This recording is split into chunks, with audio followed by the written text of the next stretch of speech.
There are four words the Greeks use for love. Of course, for us, love, we love chocolate, we love ice cream, we love our wives. It's all the same word, but the Greeks had four separate words. And one of those words is agape. And one of the main, misconceptions in the church, I know for me, I've heard it in many times over, is that this word it's the godly love. It's the love that we attain to, the agape. It's the greatest of all loves.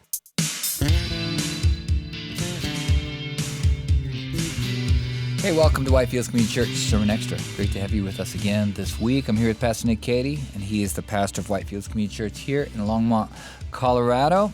And this week again, we find ourselves in our series, Grace and Truth. And if you missed our sermon on Sunday, you can find it at whitefieldschurch.com. And it's the way of love. We were looking at 1 Corinthians chapter 13, the whole chapter, and kind of the pinnacle, the summit of this entire book, that this letter that Paul has been writing to the Corinthians. We kind of come to that here in 1 Corinthians chapter 13. So whitefieldschurch.com, you can download the sermon there. Of course, YouTube and Facebook, you'll find us there, and all of your favorite streaming platforms, podcast platforms. And please, if you would, just, give us a thumbs up, subscribe, give us a like if you're listening right now or watching, and, share it with your friends. If there's something that they really need to know. I mean, this is a topic that, the topic of love, and it's a word that's thrown around a lot. And I'm not sure people even understand what it means nowadays. And so it was just a great way to get back to what does God say is love. And so we're looking again here at 1 Corinthians chapter 13. And one of the things, I guess, that was kind of maybe surprising for a lot of people was this word agape. As you pointed out in the sermon, there are four words the Greeks use for love. Of course, for us, love, we love chocolate, we love ice cream, we love our wives. It's all the same word, but the Greeks had four separate words. And one of those words is agape. And one of the main, misconceptions in the church, I know for me, I've heard it in many times over, is that this word it's the godly love. It's the love that we attain to, the agape. It's the greatest of all loves. But, what happens if they're the non-believers that maybe espouse some of these traits that he lists in chapter 13? And you even mentioned there's other places where this word agape is used. Yeah, so, to the idea, and some people talked to me about this after service on Sunday, that this was surprising but also helpful for them to understand, is that the idea of agape love sometimes has been portrayed as like, this is divine love, this is the love that only God is capable of, and the only way that we're ever capable of it is if God has poured out that love in our hearts, and therefore only Christians are capable of agape love. But that's simply not true. And on the one hand, it is true that God loves us with the highest form of love, and that by the power of the Spirit, we are enabled to love others with that highest form of love. But there's a little bit more to it. So the question is, can people who are not Christians practice or utilize, or whatever you want to say, agape love? And the answer is yes, and not always in good ways. So for example, in John 3, verse 19, Jesus is speaking, and he says that some people are lost and perishing because they have loved agape. They have agape loved the darkness rather than the light. The light of the world has come, but they have loved darkness instead. In 1 John, John talks about how he says, do not love the world, because some people love the world and, to the cost of loving God, meaning that they don't love God, whereas they should, but they love the world instead. And the word he uses is agape. So, particularly that John 3 passage is really interesting because it talks about how people love darkness and are perishing as a result. So what does that mean? It means that non-Christian people are capable of this highest form of love, which, as I said on Sunday, is characterized by giving, self-giving, and it is characterized by sacrifice. Now that's the definition of idolatry. When your highest love that you're capable of is directed towards something other than God, something that's destructive, something that is sinful in some cases, or maybe it's the way that, maybe it's a good thing, but the way that your posture is towards it is what is sinful. Okay, so what does that amount to? I think that people can get confused in this sense because they'll say, well, I know this person and he's a Muslim, for example, or he's a Hindu, or he is a non-religious person, and doesn't love and follow Jesus, and yet he is kind and patient and doesn't rejoice in evil, but rejoices in the truth, and these kinds of things. And they say, well, how is this possible? And, famous quote from Nietzsche. Nietzsche said, I might be willing to believe in your Redeemer when your Christians look more like the redeemed. And so how is that? That if the love of God has been shed abroad in our hearts, that sometimes there are people who are not Christians who seem to portray or live out agape love better than people who are Christians. So how does that all make sense? And the way that it makes sense that we understand that we are created in the image of God, right? And there are things about us that are not broken in that image, but there are parts of us that are broken.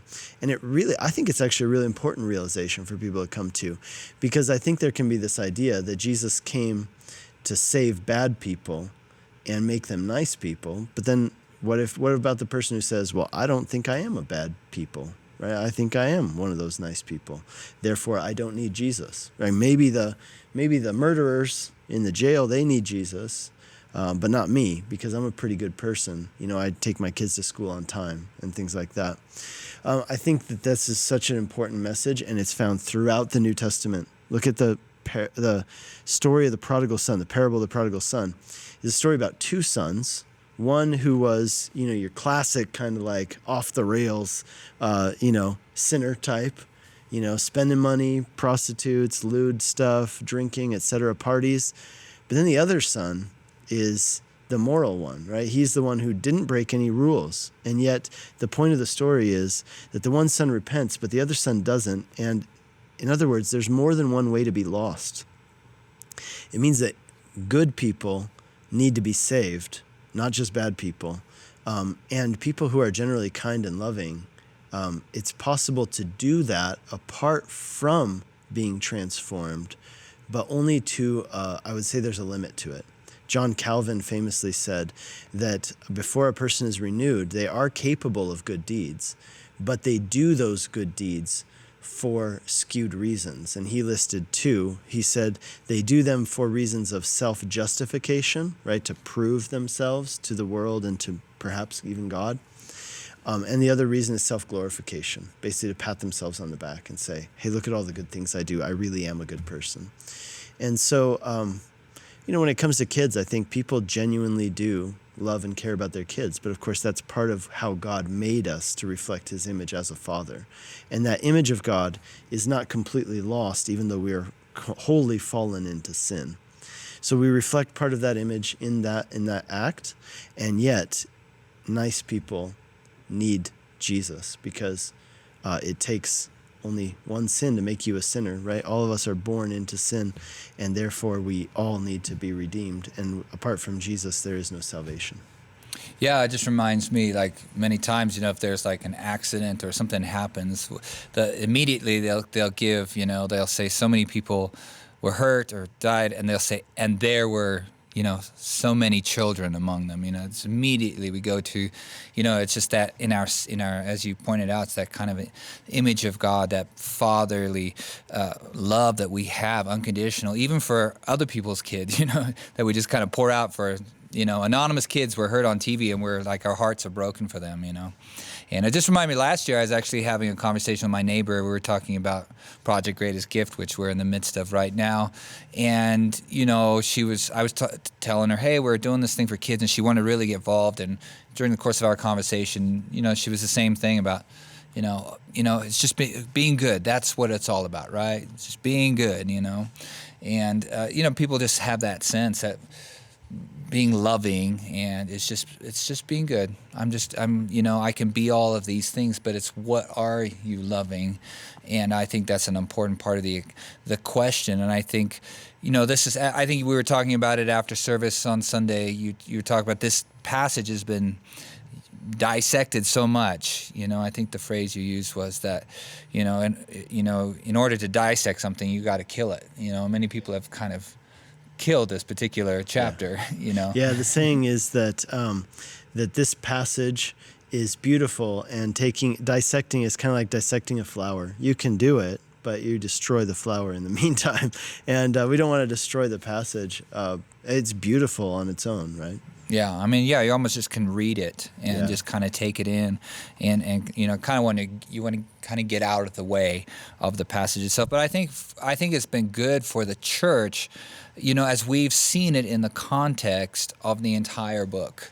And in the entire book is that idea of that we have a higher calling to something greater, and we need to have these things reordered in our lives, our worship, our loves, our those things that we pour our lives into, our priorities have to be reordered, and that's what Paul's been trying to do in the course of this particular chapter. And so just a beautiful. I just encourage our listeners to just read it and see, as God speaks to you through those things. And especially though, you did an exercise on Sunday morning, verses 4 through 7, put your name in there and then realize how much you fall short. And then put Jesus' name in there and realize that's the one you should be pouring your love into. And just something for us to remember this week, especially as we head into the Christmas season and Thanksgiving and all of that. And this word love has just been redefined in our society, and it's important that we take the definition back and find out what the Bible truly says about love. So first, whitefieldschurch.com. If you missed the sermon, definitely share it with your friends. Somebody might benefit from this, and we look forward to seeing you next week. God bless.